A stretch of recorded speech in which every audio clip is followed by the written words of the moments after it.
But external threats कोई से भी हो सकता है। लाइक अगर आपका ऑपरेटिंग सिस्टम में कोई सिक्योरिटी इशू आ जाता है, उसकी वजह से आपके सॉफ्टवेयर जो है वो लाइक इट्स बीइंग इंट्रूडेड इन और इट्स बीइंग एक्सप्लॉइटेड, या उसको किसी तरह से अनअवेलेबल कर दिया जाता है, तो वो एक्सटर्नल थ्रेट है। हर वो एक्सटर्नल चीज एक्सटर्नल थ्रेट होती है जो एक्चुअली आपकी सॉफ्टवेयर की स्टेटमेंट्स की वजह से एग्जीक्यूट की वजह से। मतलब वो सॉफ्टवेयर की अपनी बाउंड्री से बाहर। हाँ जी, अपनी बाउंड्री से बाहर। Okay ma'am. जैसे कि डीडोस अटैक वेबसाइट, किसी भी वेबसाइट के लिए एक्सटर्नल थ्रेट है। वो वेबसाइट की अपनी कोड की वजह से जनरेट नहीं हुआ, that's being generated by some other piece of code जिसने उस पर अटैक किया हुआ। So external threats over here meant any threat that's being catered by all these elements जो softwares के साथ उस time पे interact कर रहे हैं। Okay? वो external threat अगर उस software के साथ कोई और software interact कर रहा है और उसकी वजह से भी आ रहा है ना, तो वो भी इसके लिए external threat ही होगा उस time पे। जैसे कि bot attacks जो होते हैं वो भी external threats होते हैं, क्योंकि वो although they are being generated by a piece of code, but they are not that software's internal piece of code. या फिर मैम वो जो जैसे क्लाइंट एप्लीकेशन होती हैं जो किसी सर्वर से कनेक्ट होती हैं। हाँ, वो भी सर्वर के लिए एक्सटर्नल थ्रेट होती है। या वो सर्वर अगर उनके ऊपर कोई जो है वो रिवर्स अटैक कर रहा है, तो इन दैट केस वो सर्वर उनके लिए एक्सटर्नल थ्रेट होता है।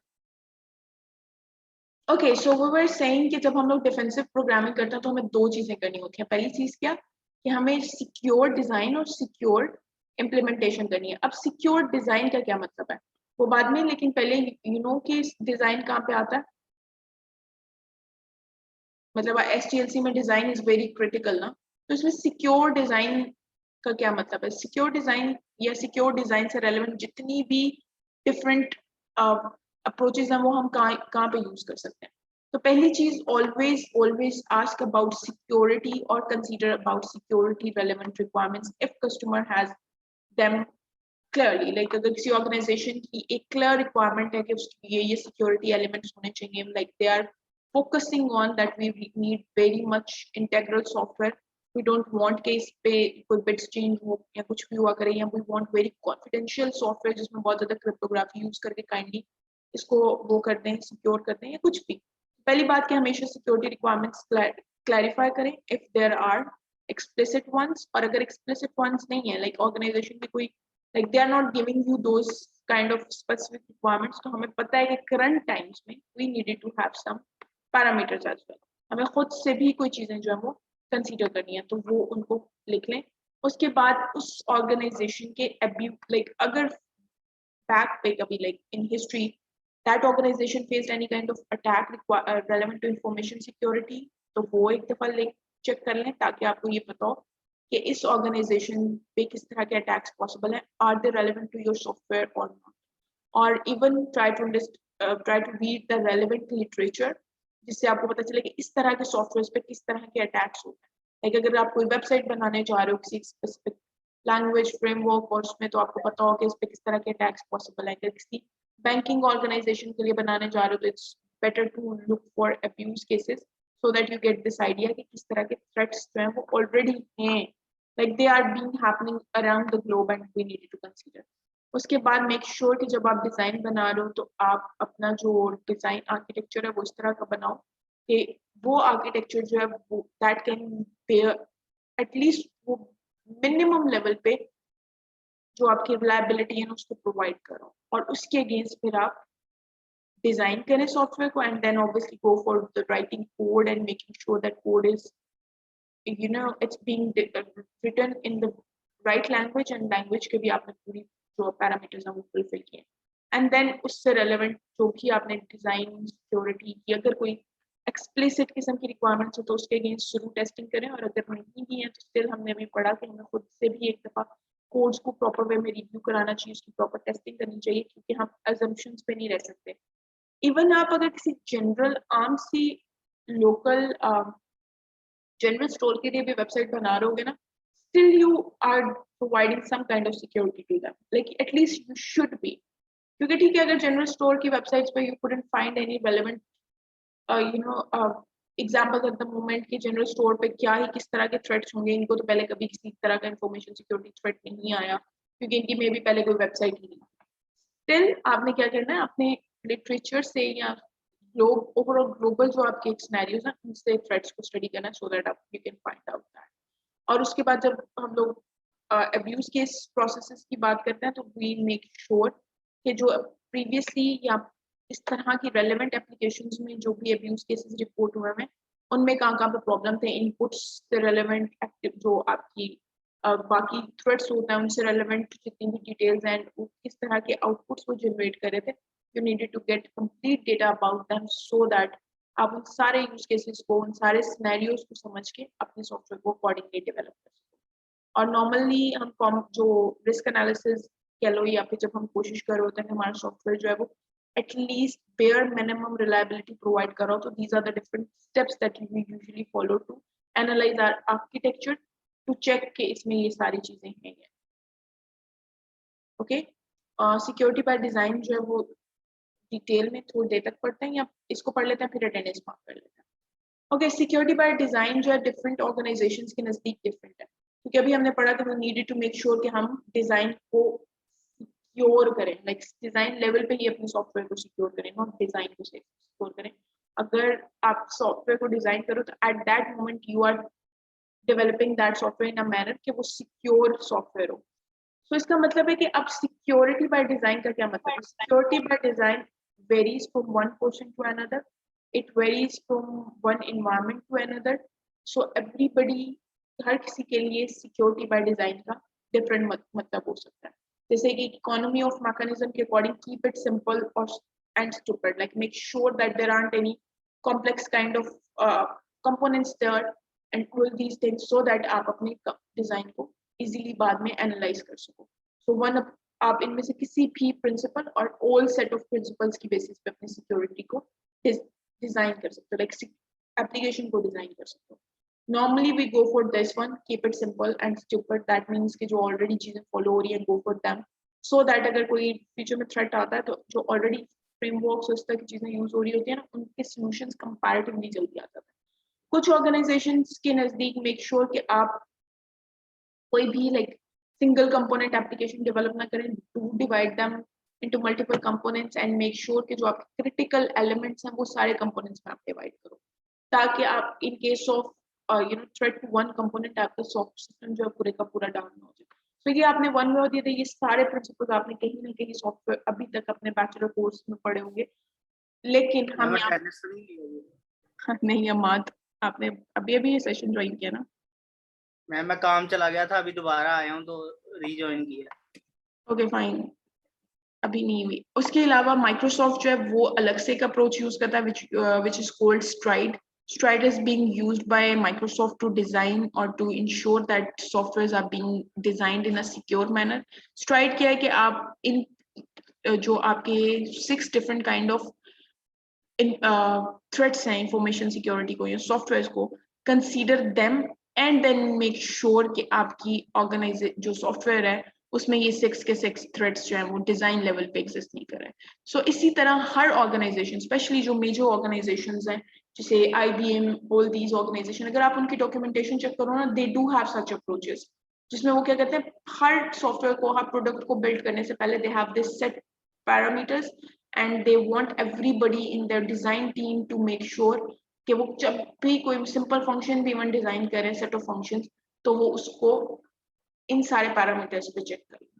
So this is what design by security by design में, कि आप डिजाइन लेवल पे ही चीजों को इंश्योर करो एंड दैट इज कि आप मेक श्योर करो कि वहां पे कोई भी उस लेवल पे कोई चीज जो है वो सॉफ्टवेयर के इंटरनल इन्वायरमेंट को थ्रेट ना हो, या फिर एटलीस्ट इंटरनल इन्वायरमेंट जो है वो किसी चीज के लिए थ्रेट ना हो। यूजुअली इंटरनली जो थ्रेट्स सॉफ्टवेयर को होते हैं ना, दे आर बीइंग इंजेक्टेड या तो रिक्वायरमेंट लेवल पे या फिर बाद में जब हम लोग कोडिंग कर रहे होते हैं। तो डिजाइन लेवल पे most of time our purpose is to secure it from external threats, कि अगर कोई अटैक हो जाए या फिर कोई इंफॉर्मेशन लाइक कोई ब्रीच आ रही हो किसी एक्सटर्नल इंटरैक्टिव एलिमेंट की तरफ से, लाइक ऑपरेटिंग सिस्टम हो गया या कोई और एप्लीकेशन होगी जिससे हमारी सॉफ्टवेयर इंटरैक्ट करी होगी, तो इन दैट केस से क्या करना है, तो वो हम डिजाइन फेज पे करते हैं।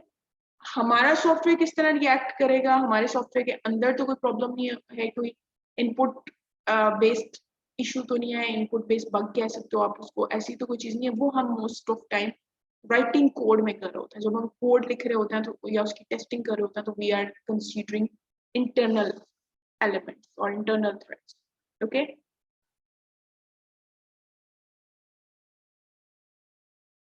so let's just mark attendance first. It's been quite late, तो पहले attendance mark कर लेते हैं और उसके बाद जो है ना वो हम लोग नेक्स्ट पढ़ते हैं।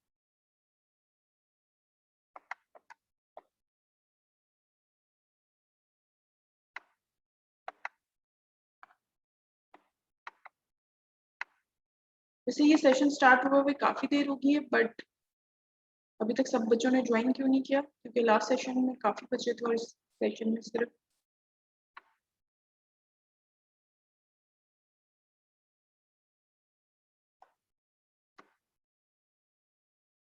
सीरत, to ask your class to join second session as soon as possible, क्योंकि पिछले सेशन जितने तो बच्चे हैं नहीं इसमें, देयर आर अप्रोक्सीमेटली 10 स्टूडेंट्स जो कि मिसिंग हैं।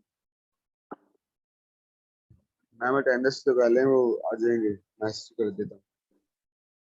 आप उन्हें के वो आ जाएं, हम थोड़ा सा पढ़ लेते हैं। मैंने पोर्टल ओपन कर लिया, जैसे बाकी बच्चे ज्वाइन कर लेंगे उसके बाद हम अटेंडेंस मार्क कर लेंगे। But please it's not just about attendance. आप लोग पिछले कुछ वीक्स से, एटलीस्ट 2-3 वीक्स से क्यों लेक्चर्स को सीरियसली ले रहे हैं? जो बच्चे हैं वो भी बता सकते हैं, स्पेशली जो अभी अभी आए हैं कुछ मिनट्स पहले, वो तो जरूरी इन्फॉर्म करते हैं मुझे।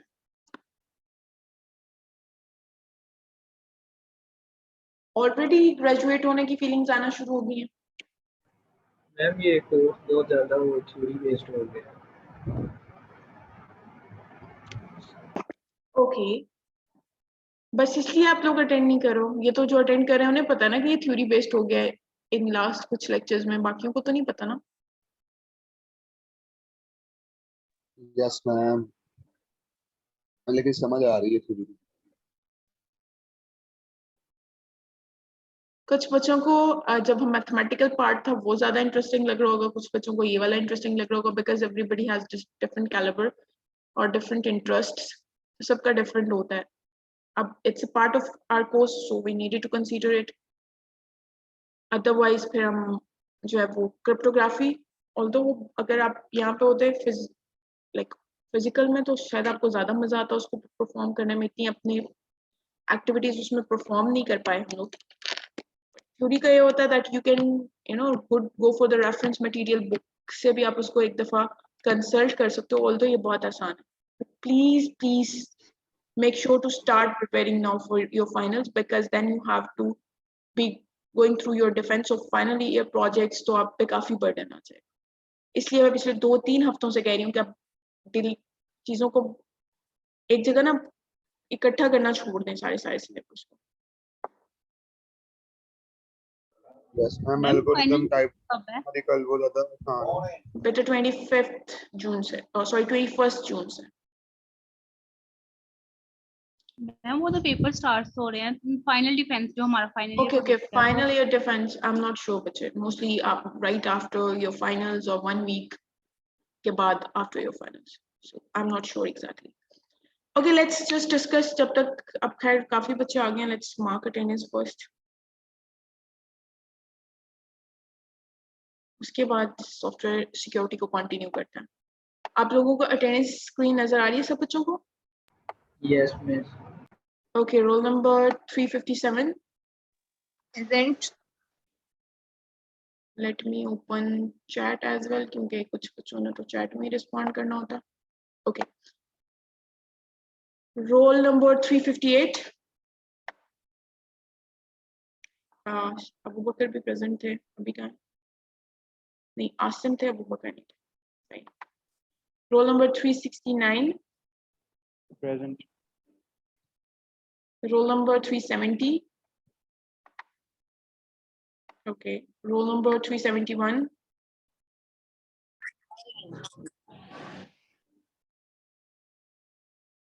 okay Asim, 371 हैदर नहीं है, हैदर अक्सर लेक्चर मिस करते हैं और या फिर जब अटेंडेंस हो रही होती है तब गायब होता है। Okay, roll number 375. Ahmad present है अभी का है present ही है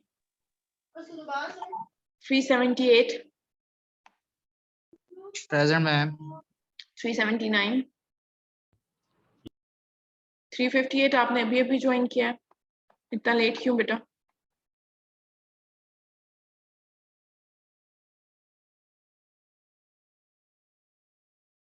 make sure to be regular in coming lectures, okay? Sorry is not the solution actually, but 379 be present. Okay, then 383, Present. 384. Roll number Yes, ma'am. 382. 386.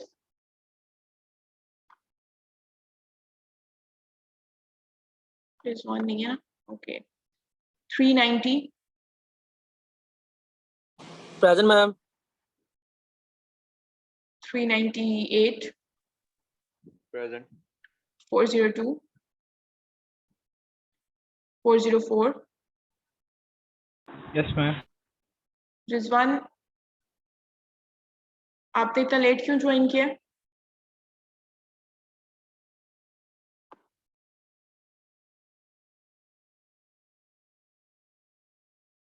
Okay, 410, 404 be present. 410. Bilal was present. अभी कहाँ है? Present, ma'am. 420.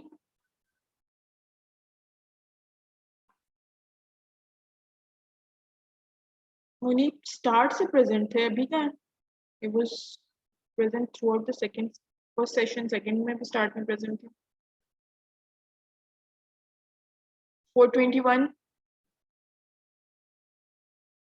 427. 429.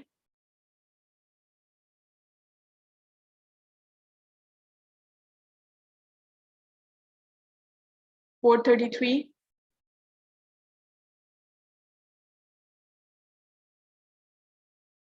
435. 438.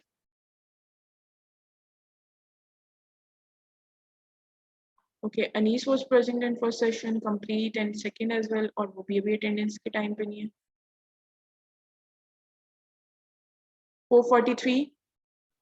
जी present. Okay, 445. Present. 446.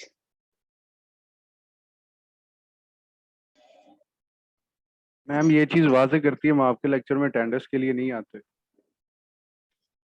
क्या चीज waza करती है देखिए ना आपने कहा दोनों सेशन में था अटेंडेंस के टाइम नहीं है तो ये चीज तो वाजे कर रही है ना कि हम सिर्फ अटेंडेंस के लिए नहीं आते ओके मुझे पता होता है कौन किस टाइम पे आ रहा है और किस टाइम पे जा रहा होता है 447 और मुझे ये भी पता है कौन सिर्फ अटेंडेंस के लिए आता है मैम ये सात भाई को माचा बनने का शौक है 448 ओके ओके अमाद मैंने आपकी मार्क कर दिया मुझे पता है आप प्रेजेंट थे और आपका तब सेशन ड्रॉप हुआ 448 मुनव्वर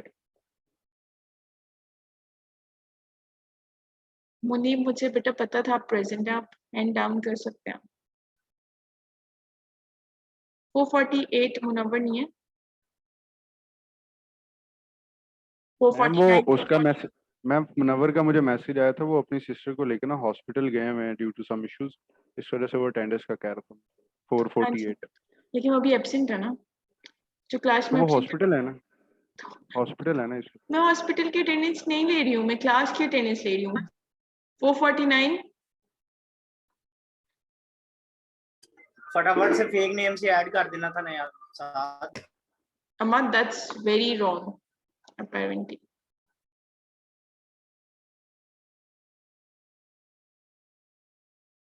Ahmad को ऐसे रॉन्ग सजेशंस के लिए इनको आज मैं एब्सेंट कर दूंगी रोल नंबर 449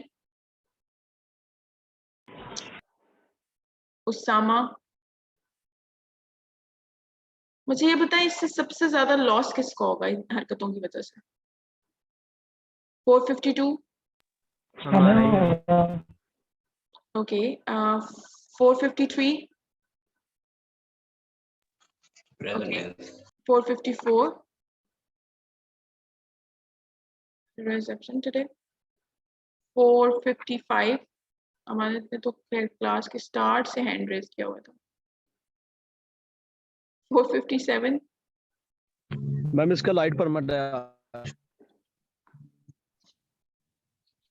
4:58 बेटा मुझे ये बताएं कि Yes, ma'am. एक लेक्चर जो है वो सेलफोन की चार्जिंग पे नहीं गुजारा जा सकता, इवन 2 भी गुजारे जा सकते हैं। मैम वाईफाई सिस्टम रखा हुआ है ना सबने घरों में, तो लाइट Okay. चल जाती है, जाहिर सी बात बंद हो जाता है साथ साथ। 58%। Okay, just look at your attendance once. अगर मैंने किसी की गलती से एब्सेंट मार्क कर दी हो प्लीज चेक कर लें। और हाँ, और मुझे अमाद को एब्सेंट करना था for giving such weird kind of suggestions to his class fellows. Listen, don't even listen to Ahmad, क्योंकि अमाद के मिड टर्म के मार्क्स चेक कर लें और फिर अपने चेक कर लें। ये आप सबको ऐसे ही मशवरे देके खुद नंबर ले लेता। ओके मिस मुनव्वर आ गया, उसका मैसेज है। जी मैम। नंबर की मैंने अटेंडेंस मार्क कर दी हुई है मेरे ख्याल में। नहीं, आपने इतनी लेट क्यों ज्वाइन किया मुनव्वर?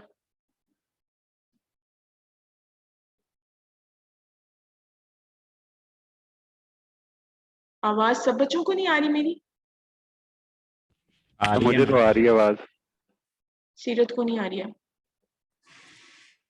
मैम मुझे भी आ रही है। अच्छा चलें ठीक है। सीरत में भी sorry what I just did. Okay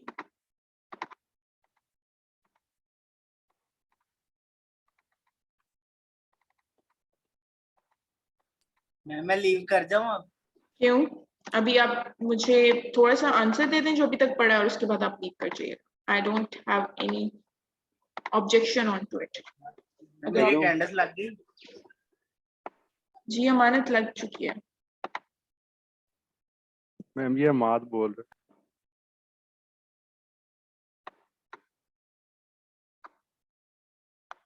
okay class, सो फार जो आपने सॉफ्टवेयर सिक्योरिटी के बारे में पढ़ा है कि आपको इसको इंटरनली प्रोटेक्ट करना होता है, एक्सटर्नली प्रोटेक्ट करना होता है, and what is so critical about information software security is that they are very important part of our today's environment, जहाँ पे भी like even our current daily basis पे जितनी भी activities perform कर रहे होते हैं, हम उनमें देखें तो हम कितने different तरह के softwares जो है वो utilize कर रहे होते हैं। So what do you think what's so different about software security as compared to network security, system security, or simple like any other kind of physical security?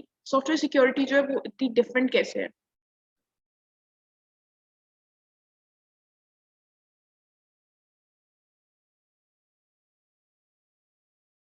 No one? Softwares में reliability का जो element है ना, that make them very different from other kind of securities. Like we just not only wanted to protect our software and want them to be protected from internal and external threats, but at the same time हम ये चाह रहे होते हैं कि in case of threats, जब उनको उन पे कोई malicious attack हो रहा होता है तो तब भी सही से behave करें. Like they shouldn't be crashed, they shouldn't be completely damaged. वो recover सिर्फ ऐसा नहीं कि वो रिस्टोर हो सकते हो, but at the same time we are expecting them to be working with minimum capacity all the time and then recover themselves or heal themselves out of that attack. So that means कि आप you just don't want your softwares to be protected or to be secured, but you also want them to be safe. Safe means कि आप चाह रहे होते हो कि in case of like वो अपनी internal environment से भी safe होने चाहिए। जो आपकी safety element आता है that is specifically from your internal environment, कि उनकी कोडिंग जो है वो स्मूथ होनी चाहिए, उसमें कोडिंग लेवल पे कोई इशू नहीं होना चाहिए, डिजाइन इतना अच्छा होना चाहिए कि वहाँ पे कोई थ्रेट ना हो। So we want them to safe and secure. Normally अगर आप सेफ्टी और सिक्योरिटी की टर्मिनोलॉजीज यूज करो ना, तो safety is something that we have to do for ourselves to protect it from internal threats and to make sure कि हम internally कोई चीज जो है वो जो है वो क्लैश नहीं करी, या इंटरनली कोई चीज जो है वो ब्रस्ट नहीं करी, वो प्रॉपर्ली अपनी फंक्शनैलिटीज परफॉर्म करी। और अगर हम सिक्योरिटी की बात करते हैं तो normally we make sure that security is something that when we are trying to protect it from external elements and all these things. So softwares में हमारे पास safety और security दोनों बहुत critical. हमने softwares को उनकी अपनी internal problems से भी बचाना है. वही प्रॉब्लम्स जो मे बी आप कोडिंग के टाइम पे उनमें इंजेक्ट कर दो या लेटर ऑन प्रॉपर टेस्टिंग की वजह से नहीं कर सको या अच्छा डिजाइन ना होने की वजह से कर दो.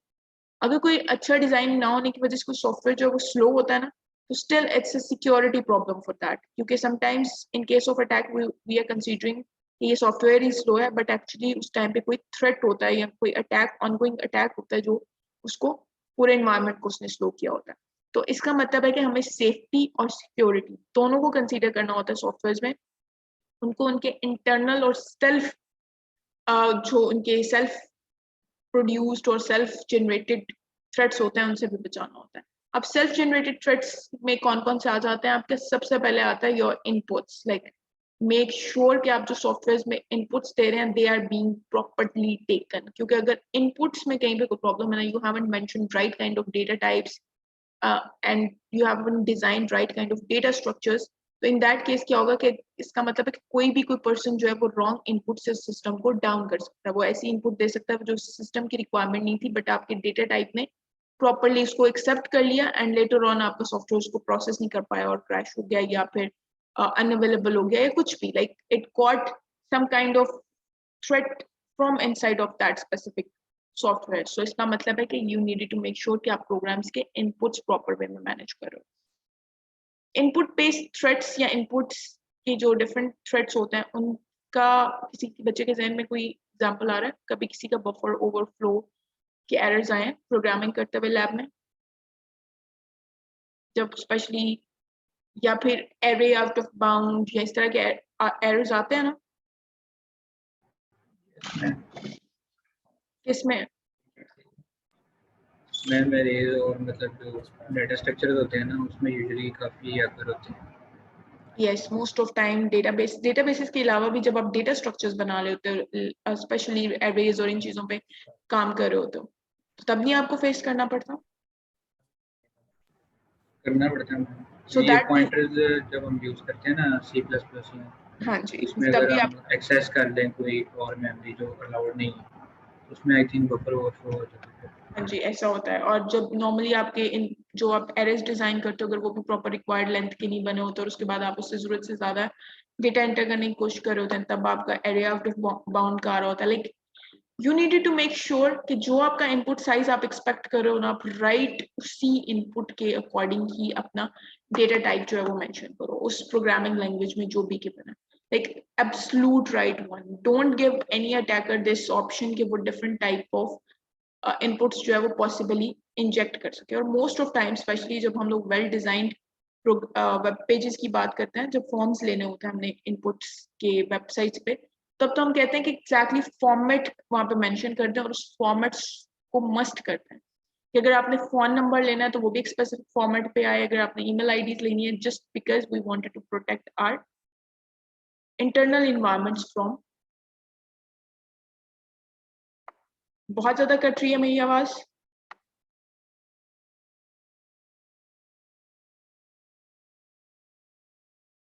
Yes ma'am.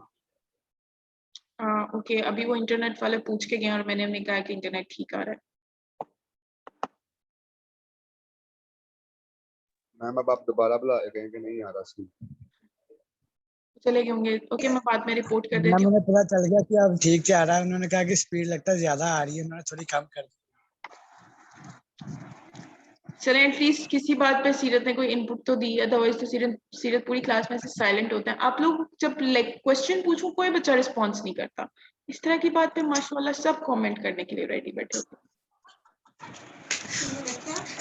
मैम मैं सॉरी मुझे जी जी मैम मुझे लेक्चर समझ आ जाते इसलिए मैं ज्यादा क्वेश्चन नहीं करता. Okay, जब तो- क्वेश्चन हो तो मैम आपको पता मैं खुद ही पूछ लेता हूँ. Okay fine. अच्छा, उसके अलावा जब एक तो ये हमें करना है कि हमें अपने इनपुट साइजेस और बफर ओवरफ्लोज का ख्याल रखना है कि हम ऐसी कोई जैसे पॉइंटर्स की कोई ऐसी डिटेल ऐड ना करें जिस जो रॉन्ग साइड पे पॉइंट कर रहा हो मेमोरी की, जिससे आप अपनी जो आपकी जो आपकी कैशेड मेमोरी है उस पे किसी एक्सटर्नल एप्लीकेशन को डायरेक्ट एक्सेस ना प्रोवाइड कर दो। रिमेंबर हम लोग बफर ओवरफ्लो और इस तरह की चीजों को नॉर्मली क्यों कहते हैं that we needed to consider it seriously, because we don't want कि अगर ये कहीं पे इग्नोर आप कर रहे हो ना, that means you are giving some kind of access to your cache memory और your any random access memory, जहाँ पे भी उस टाइम पे आपका पॉइंटर जो है वो जो पॉइंट कर रहा है उसको बाद में लेटर ऑन कोई पर्सन, क्योंकि वो वल्नरेबिलिटी है ना, तो प्रॉपर वे में टैकल नहीं की गई, तो उसको कल को कोई भी यूटिलाइज कर सकता है, specially in cases of your critical environments. तो आपकी हर मेमोरी बिट को प्रोटेक्ट करना बहुत जरूरी होता है, तो वहां पे तो वो और भी ज्यादा प्रॉब्लम हो जाती है।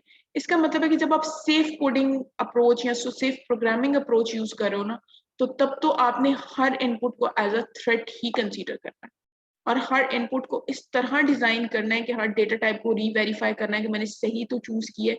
और जैसे मैंने आपको बताया कि नाउअडेज क्योंकि हम हर चीज को एटलीस्ट नॉट दिस कि हम हमेशा उसको जो है वो सिक्योर या सेफ्टी कोडिंग ही कर रहे होते हैं, हम सिर्फ ये कोशिश कर रहे होते हैं कि हम मैक्सिमम लेवल पे सिक्योरिटी एटलीस्ट अचीव कर लें। तो उसमें मैंने आपको एक एग्जांपल दिया है कि हम वेब पेजेस डिजाइन करते हुए किस तरह ख्याल रखते हैं कि अगर फोन नंबर रिसीव करने का ये फॉर्मेट है, यहाँ पे कंट्री कोड आएगा, वहाँ यहाँ पे एरिया कोड आएगा और यहाँ पे जो उसका जो भी नंबर है वो आएगा, तो usually we fixate our users on to this format because we just don't want to give that और we just don't want to provide that loophole जिससे कोई भी पर्सन जो है हमारी सिस्टम में कोई गलत इनपुट कर सके। Clear?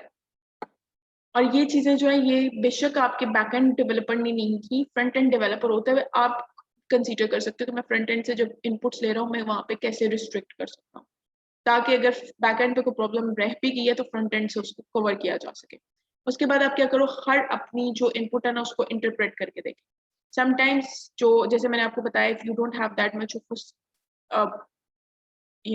That much of strong command on that language, या फिर जिस इन्वायरमेंट में आप डेवलप कर रहे हो that is an embedded programming, specially in case of के वो एम्बेडेड सॉफ्टवेयर है, उसने बाद में जाके किसी एम्बेडेड इन्वायरमेंट के साथ एम्बेड जो है हार्डवेयर में एम्बेड होना है, इस तरह की कोई चीज़ है, तो in that case make sure कि आप हर अपनी इनपुट को इंटरप्रेट करें। और ये यूजुअली अगेन सिर्फ सेफ या सिक्योर प्रोग्रामिंग में होता है जब हम वो अप्रोच यूज करें। हर तरह की जो अगर हम लोग जनरली प्रोग्रामिंग कर रहे होते हैं तो उसमें हम ये अप्रोच अवॉइड करते हैं, क्योंकि इसमें बहुत ज़्यादा फिर टाइम लगता है कि आपको हर चीज़ एनालाइज करनी है। You just needed to make sure कि आप हर तरह की इनपुट को इंटरप्रेट कर रहे हो, उसको मेक श्योर कर रहे हो कि अच्छा इस लैंग्वेज में ये है तो इसका बाइनरी वर्जन क्या होगा, ये बैकएंड पे इसको जब कन्वर्ट कर रहा है तो वो किस तरह कर रहा है। इसका सिर्फ पर्पस ये होता है कि आप अपनी जो कंपाइलर्स हैं उन पर रिलायंस को कम कर सके, that you are not only relying on compilers, that they are the ones who are going to decide कि ये ठीक है या नहीं, और अगर कोई प्रॉब्लम है तो वो हमें एरर दें नहीं। You usually go for your own best possible approach, आप खुद से उसको इंटरप्रेट करके देख सकते हो। So this is one way. उसके बाद सेकंड जो होता है दैट इज इंजेक्शन अटैक्स। वो भी हमें पता है किसकी वजह से होता है, रॉन्ग काइंड ऑफ इनपुट्स। अगर मतलब आपने इन चीज़ों का ख्याल नहीं रखा ना, इनपुट साइज का, फिर आपने अपना कोई सेफ्टी क्रिटिकल एनवायरनमेंट था उसमें आपने इंटरप्रेट नहीं किया अपने इनपुट्स को प्रॉपर्ली, तो that means you left some vulnerabilities, और उन वल्नरेबिलिटीज को नॉर्मली इंजेक्शन अटैक्स के थ्रू दूसरे सॉफ्टवेयर जो है वो इजीली एक्सप्लॉइट कर सकते हैं, दूसरे सिस्टम्स इजीली एक्सप्लॉइट कर सकते हैं, इवन कोई ह्यूमन बीइंग जो है वो इजीली एक्सप्लॉइट कर सकता है। सो इसका मतलब है कि जब भी आपने सॉफ्टवेयर को डिजाइन करना है, you need to make sure कि इनपुट डेटा जो है वो प्रॉपरली वेल डिजाइन मैनर में इनपुट हो रहा है, इनपुट टाइप्स प्रॉपर वे में मैनेज की गई है। दैट मीन्स इनपुट रेलेवेंट जितने भी फ्लॉज हैं you needed to consider them well, otherwise injection attacks हो सकते हैं। आप इंजेक्शन अटैक के बारे में मुझे कोई बता सकता है? Because we have left with very small time, तो हम जो आउटपुट रेलेवेंट थ्रेड्स हैं वो या फिर उससे रेलेवेंट जो प्रॉब्लम्स हैं वो नेक्स्ट लेक्चर में पढ़ लेंगे, अभी इसी टॉपिक को कवर कर लेते हैं। जी हमजा, क्या होते हैं? बेसिकली ज़्यादातर इसका यूज आपने सुना हो एसक्यूएल इंजेक्शन में होता है। हाँ, डेटाबेसेस में जैसे वेबसाइट पे जैसे बैकएंड की जो कोडिंग होती है या जो PHP उसमें मिलगाई होती है जो कि इनपुट को हैंडल करता है, तो वो मतलब उसमें हमने कंडीशंस में ना वो हमने स्पेशल कैरेक्टर्स ऐसे कुछ कवर नहीं किए होते जिनको वो डायरेक्टली पास थ्रू कर देता है। तो वो अगर वो कैरेक्टर जो है जो अटैकर है वो इनपुट कर देता है तो वो एज एसक्यूएल क्वेरी ही वो ट्रीट होते हैं। And sometimes they delete our tables, sometimes they delete some Yes, sir. specific records.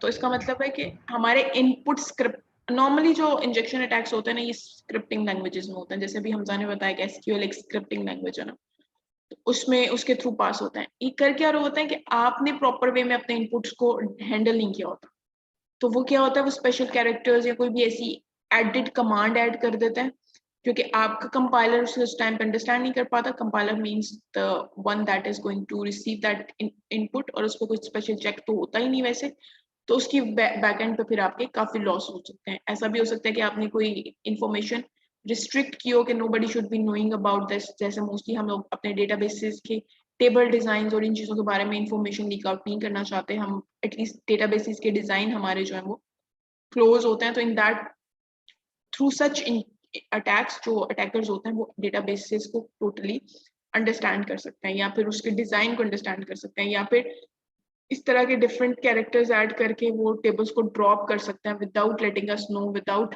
Being our DBMS identifying that specific threat. तो हमें इंजेक्शन अटैक्स को रोकने के लिए क्या करना है? एनीवन? मैम जो यूनिट टेस्टिंग या एज केसेस होती हैं उनको कवर करना प्रॉपर्ली।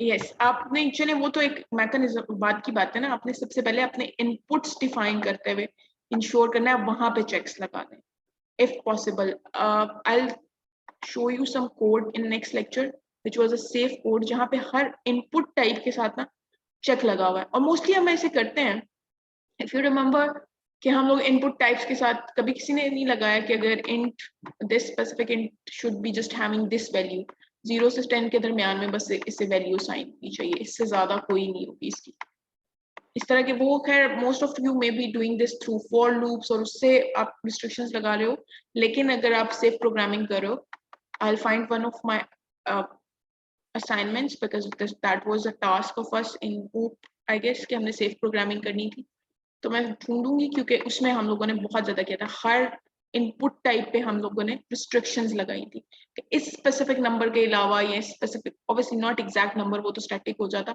एक रेंज के अलावा इसमें कोई इनपुट नहीं आएगी, इस स्पेसिफिक फॉर्मेट के अलावा इसमें कोई इनपुट नहीं आएगी, and all these things. So you can go for that as well कि आपने इनपुट्स को कंट्रोल करना है, और वो चेक करने के लिए आप क्या कर सकते हो लेटर ऑन, जैसे आई गेस हमजा ने भी कहा कि हम यूनिट टेस्टिंग के थ्रू इंश्योर कर सकते हैं कि डिफरेंट इनपुट्स करके कि हमारा सिस्टम जो है वो आउट ऑफ बाउंड वैल्यूज तो नहीं ले रहा, like it's not doing something that it should. Edge cases में भी आ जाता है।